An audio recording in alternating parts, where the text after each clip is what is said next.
welcome to Spotlight on Bensenville. My name is Frank DeSimone, Village President, and your host for this episode.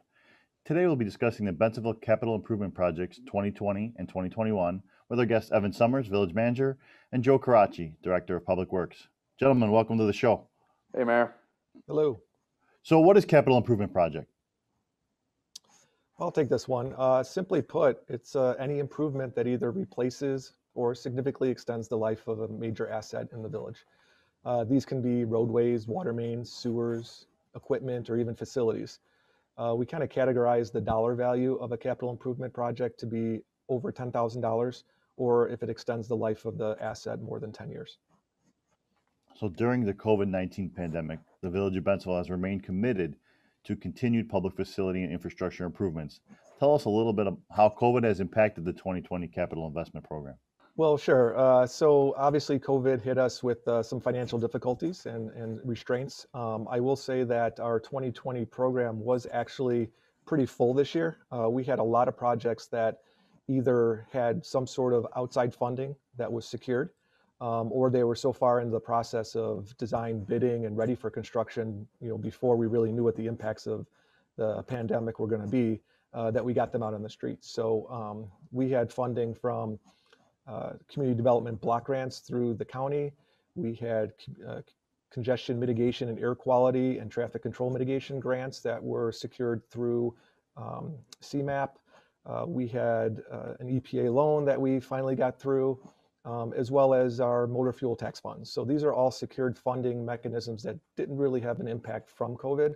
And then again, the other projects were ones that we had already bid out and ready to go when really the pandemic hit.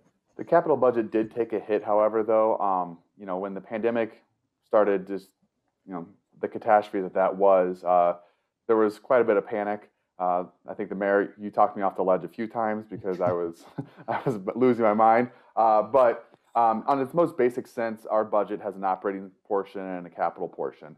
The operating portion is what pays for all the little things, the day-to-day operations, the people, and the capital is the expensive capital projects.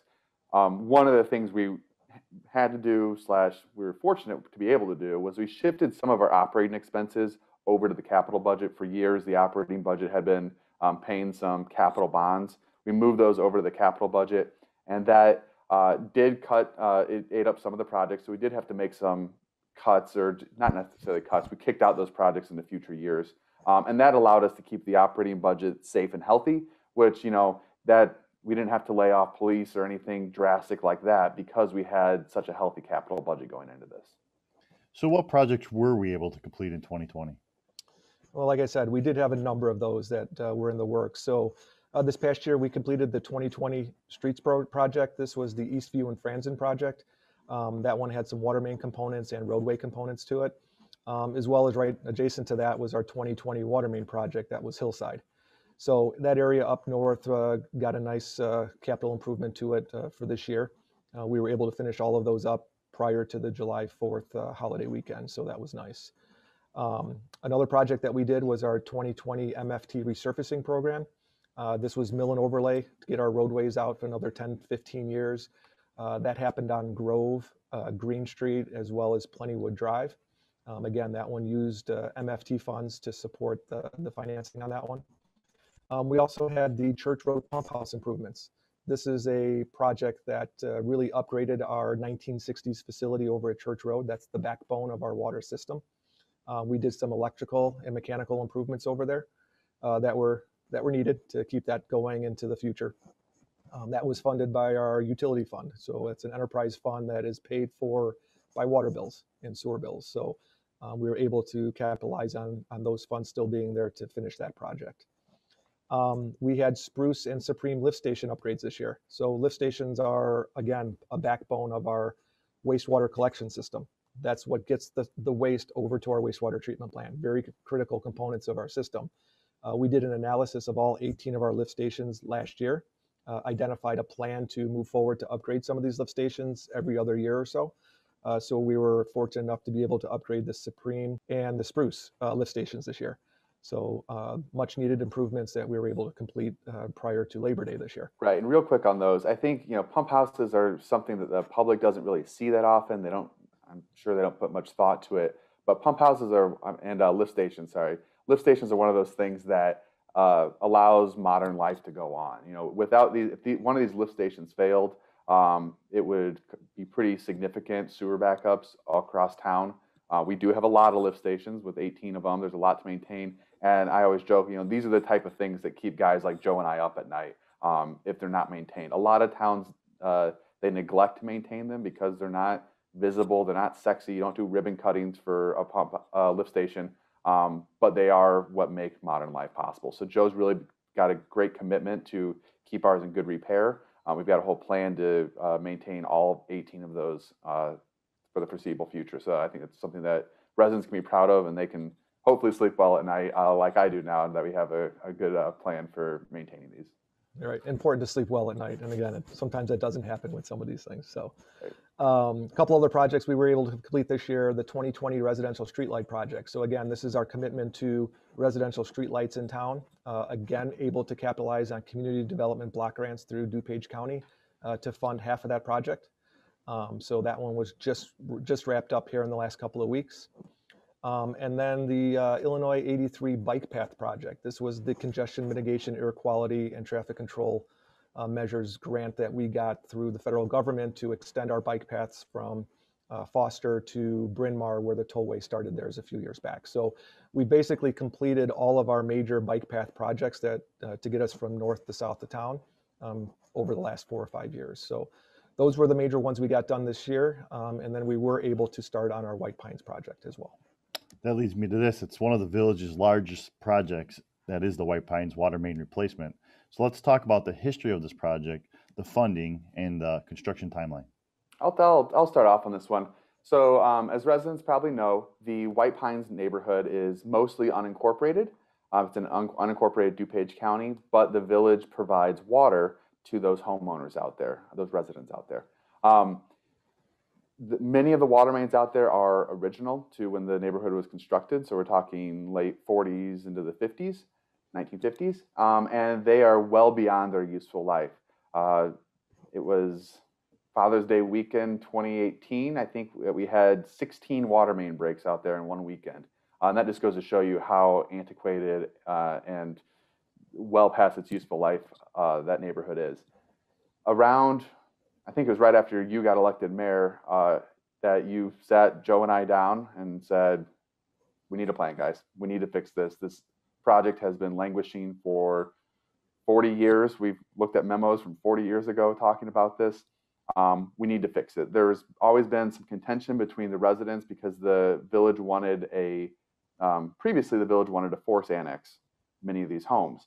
Frank, one of your red lines was you wanted to figure out a deal without forced annexation.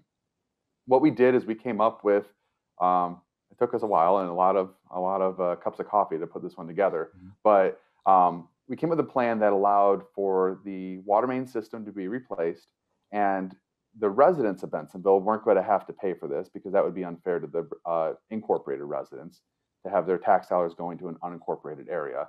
So the residents of White Pines, the unincorporated residents, were given two options.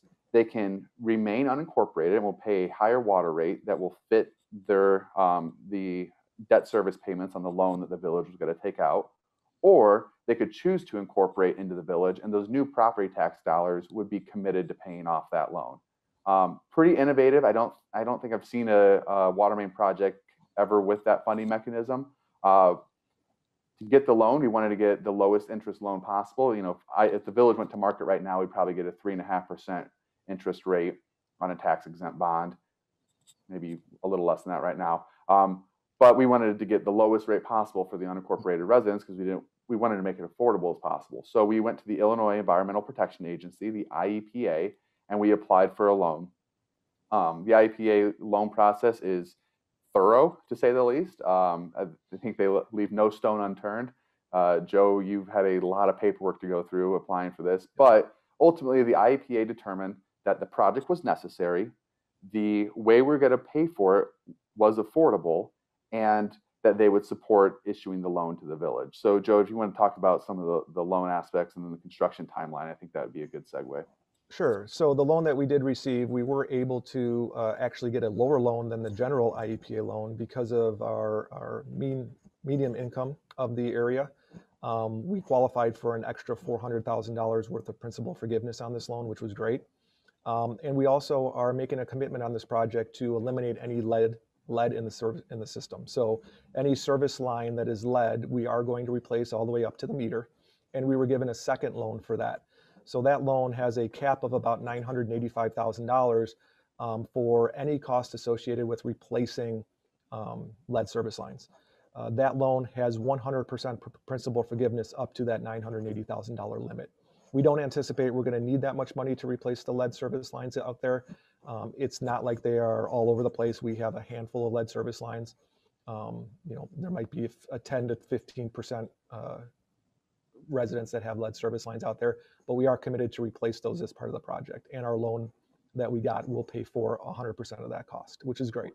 I think, and I think people should know that for probably the last 10 years and probably for the next 20 years, lead service connections are going to be the hot topic issue in Chicagoland communities.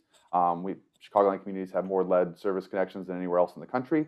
I think we're starting to trailblaze a model here for the IEPA on how they're going to address these lead service lines. And I think it's a pretty big commitment that should get a little bit of credit, that this will be a 100% lead distribution free area within this neighborhood. Correct.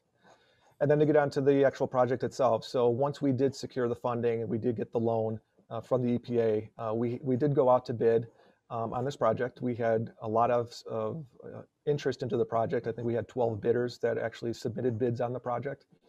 John Neary Construction came in with the lowest bid. They were just over $5.7 million. Our actual engineer's estimate was $7.4 million. So we got really good competitive pricing on this project, which again is only going to benefit the residents out there who are going to end up paying for the project. So that's great. We did start this project back on September 28th in earnest. They had 2 crews out there working at 2 different areas of the project. The project is going to go over a 2-year period. So they didn't want to bite off too much that they couldn't button up before the winter season. So right now they're working on 2 areas, which really consist of Crest Avenue between Briar and Church Road. They're making good progress on that, and they're hoping to button that up before Thanksgiving, as well as Route 83 and Red Oak from Route 83 to Briar. So those are the 2 little sections of the project that they were going to bite off this year. Next year will be a much bigger project. We're going to be looking at bringing water services from the backyards into the front yards. We're putting new mains in the front yard. So it will be a very challenging project for us, a very customer resident interaction project for us to try to talk to each one of these residents to find out what the best mechanism, route, and the least amount of impact that it's going to be on their homes, their landscaping, and things like that. So a real commitment to this project over the next year and a half to get it done. Yeah, and I think so. I just want to, this has been a contentious issue for a lot of those residents in White Pines. I think every White Pines resident probably knows more about water distribution and water main replacements than they care to know about. I know I do. But now that the project's going forward, I really just hope this is an opportunity to let the healing begin. And we firmly believe that almost all those residents out there just want to live their life in peace, and we want to preserve that fact for them. So now that the project's going forward, that this contention can be put behind us, and we can start living as unincorporated, incorporated. We're just one community. We're Bensenville. And that I got to say a couple things on that too. Is when we first started this over, I mean, there was entities that were saying that this project would be upwards of 10 million if they were to go to certain entities. There was private entities that didn't want a piece of it, and everybody seemed to say, even back then at $7.5 million, Bensenville was the only option to do this project. And as you said before too, Evan, forced annexation was off the table. That's something that we weren't going to do. We never wanted to do. And, there might be a few naysayers that say that's what this is. But not only did we come under the $7.5 million, we've given them more than anybody previously has offered them. And it's kept us up a couple nights. I mean, you and I, Evan, we walked that neighborhood. We've gotten some positives, we've gotten some negatives, but deep down the project had to go forward. And it took a lot of work from day one when we produced, what did we produce? 284 different books to show the residents of the town of White Pines that this is what it's going to be, for for example, for the next 20 years, what you're going to pay if you were to come into Bensenville or if you weren't. And I think we're open and honest. Again, a few residents in there had to stir the pot, but I think at the end of the day, the project started. White Pines is going to be better served because of it. And again, I think we all can sleep better at night knowing that they got the best deal. I agree. I think it's an innovative deal. I want to thank your leadership, Joe, your team who's been on this, the engineers, contract engineers, as well as the finance department here in the village has really been crucial in putting this together. And also, I want to thank the White Pines residents. The vast majority of them have been very helpful. They've been constructive, and they've helped us design a good project, so taking out as much uncertainty as possible. So how can residents find out more about Bensenville's capital improvement projects? Well, they can go to our website. There is a section under Public Works called Construction, and we do have a lot of our information regarding the projects from this year. We're currently upgrading all of the story maps and things like that for our projects next year, so those will be hitting the website very shortly. And we do provide weekly reports on anything that is current. So there's a construction update section of that website as well. So if you're concerned or have any questions about where things are going from week to week, you can always go to our website at www.bensenville.il.us. Gentlemen, you have a few more minutes to hang out with us? Absolutely. Of course. All right, we'll be right back after this short commercial break.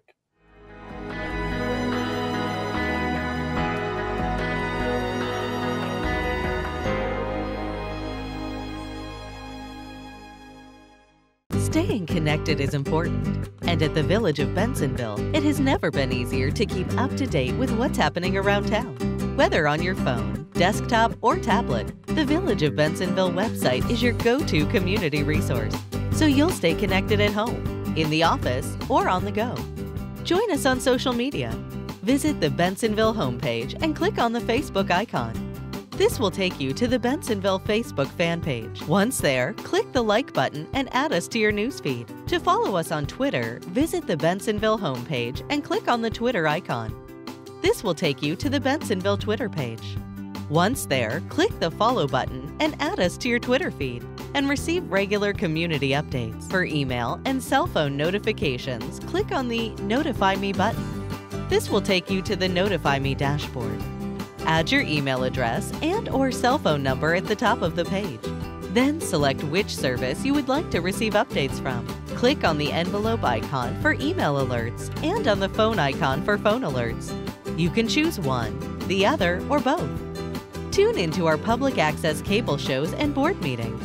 Choose a current program from the Multimedia tab down on the home page. Bensenville Community Television is also web streamed 24 hours a day. To pay your Bensenville utility bill online, just click on the Online Payments button, then follow the instructions provided on our secure payment site.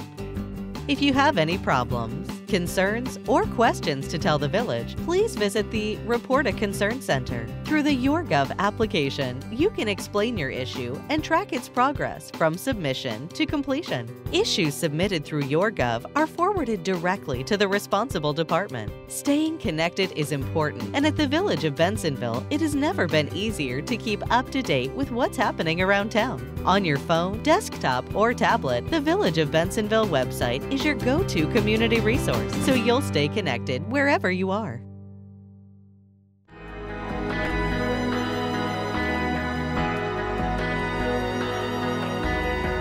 Hello and welcome back to Spotlight on Bensenville. My name is Frank DeSimone, Village President, and your host for this episode.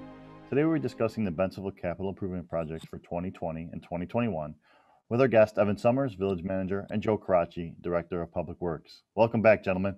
How you doing, Mayor? Hello. Good, thank you. So we spoke prior to the break about how COVID has impacted our current capital investment program. Do we see a big impact from COVID moving forward?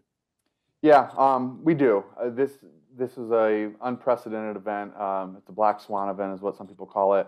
Right now in our budgeting process, we're projecting at least a 3-year recovery. So that means it will take us 3 years to get back to where we were. Fortunately, because we do our capital improvement planning as a 5-year document, we're able to just move some of these projects off into the future. While we'd like to get them done this year, maybe they're going to get done next year or the year after. So we do have a plan to get back to where we need to be, but that's going to take some time for revenues to recover. So what is on the horizon for the 2021 capital investment program? Well, I'll take this one. Again, we do see a little bit less projects coming up this next year. However, there still are very important projects that we're going to complete. So we were able to move some things back and forth and move them around the 5-year CIP, as Evan mentioned. Coming up next year, though, we will still have some standard projects that we do every year.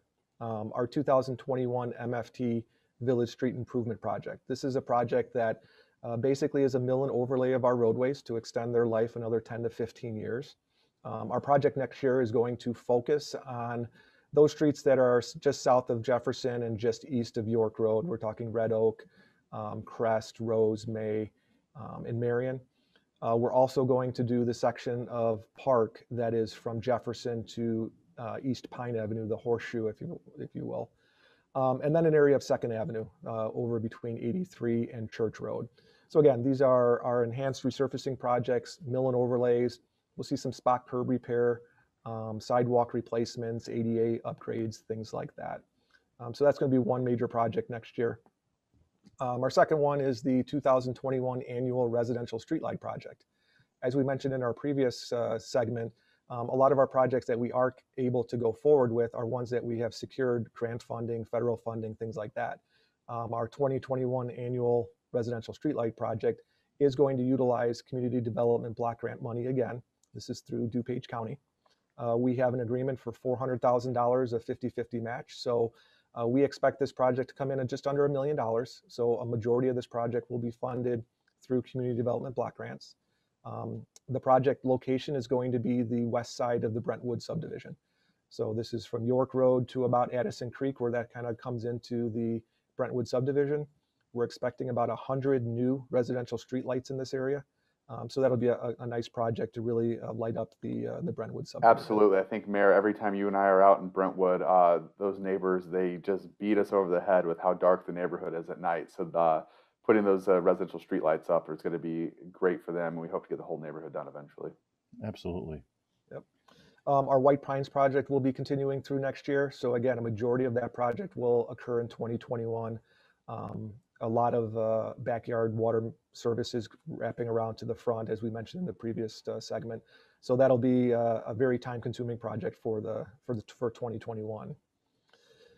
We also have just some other improvements to our facilities. Every year we do upgrades to facilities that, again, maybe sometimes go unnoticed. We have 2 more lift stations that we want to tackle next year. This is the York Road lift station, probably our biggest lift station, and the Thomas Foster lift station. Both of these projects will receive mechanical and electrical upgrades, some pump replacements. We really want to get these lift stations up to speed and updated for the next 25 to 30 years. Some other projects on our facilities, we have some HVAC units that we want to replace on some of our buildings. Over for our recreation division, we just completed a bocce ball court. So next year we have in the budget for a parking lot for that to kind of put some asphalt down to make it a little bit more permanent over there. We have some east rink repairs over at the Jefferson Edge, as well as some work over on an I-beam at the Aquatic Center. The inline skating rink's going to see some improvements, and even some of the bridges over here at Redmond will see some upgrades. 2 other big projects facility-wise for next year are we're still working with Metro to do some train station building improvements. These are more aesthetic improvements to upgrade our facility, working with them on some funding to get that done next year. And then I know a project that's kind of near and dear to your heart, Mayor, is the Senior Center. We were able to get a $1 million grant for providing a senior center here in town. We're working right now on selecting an architect to do some of the design and make sure that we're finalizing the plans for that. So hopefully we can get under construction in 2021 on a new senior center. That'd be awesome. The theme going forward for the capital improvement plan is going to be grants. Joe's team has done a great job getting grants in the past. We hope to continue that. It's going to be more difficult because every other town around us is also going to be competing for those same dollars. So, but grants are a great way for us to leverage. Some of these grants, it basically comes down to for every 20 cents that the village puts in, the state or the federal government will put in another 80 cents. That's a great way to leverage projects and make sure that we're getting the biggest bang for our buck with mitigating the amount of tax burden we're putting on our residents. So you mentioned, the capital bill that came out just before the pandemic. Representative Kathy Willis got us $1 million for the senior center, and Senate President Don Harmon got us another $3 million for infrastructure. So those are just ways that we've been able to leverage our relationships into products for the residents. So probably one of the questions I get at least once a week, what is the current status of the Tollways I-390, I-490 construction? Well, that project, and I'll say projects, because the Tollway actually has 5 current contracts that are in the works right now. But next year we can expect to see a continuation of the mainline construction from Route 83 to York Road. They've been working on that for the last year and a half. We'll see that actually making more progress and getting that mainline roadway out to York Road. We won't see any connections to that open up until we start making those flyovers and ramps over York Road. So next year they do have a construction contract, I think, already in place for the start of some of those flyover ramps and the bridges that'll go over York Road. So a majority of the work that the Tollway will be doing will still be in Bensenville next year. We're still probably 3 to 4 years out on really seeing the connections from 390 and 490 come to fruition and be opened up and used. But we're constantly working with the Tollway on these improvements in the design phase. Obviously, with the number of bridges going over York Road, we want to make sure that aesthetically that these bridges fit in with the community, with our aesthetic looks that we're looking for. We're looking at bridge parapet liners so that we can, instead of seeing a bunch of steel and concrete up there, we can get it in a form that looks a lot better, not only on their parapets, but their wing walls and their piers. We'll do some upgraded staining, some landscaping, fencing upgrades, and things like that. So we're constantly working with the Tollway. They do have contracts that are out there being let and design contracts moving forward. So I think we will see a lot of work actually on York Road next year. Yeah, and I just want to give a shout out to the Tollway. Their team has been great to work with. We communicate with them very well. When you work with a lot of these big agencies that are multi-jurisdictional agencies like the Tollway, sometimes they will speak down to you as a small community, but they've really embraced us. And Joe talks to these guys almost on a weekly basis, and we get to bounce some ideas off them, and it's a true partnership. So rather than having these utilitarian bridges going over York Road, we're going to make a classy experience for everyone utilizing it. Something that we can be proud of. So how can residents find out more about Bensenville's capital improvement projects? Again, the village website's probably the best location to find out information, www.bensenville.il.us. There, under the Public Works section, there is a construction area that you can go to. A lot of information on all of our projects, story maps, location maps, and weekly updates on the current projects that are going on. So I would recommend there. And if you have any personal questions or specific questions you want to ask, feel free to give a call to Public Works. Gentlemen, thank you for your time and joining us on the show. Now get back to work. Thank you, Your Honor. Will do. Thank you so much for joining us out there at home. Be sure to tune in next week for Spotlight in Bensenville.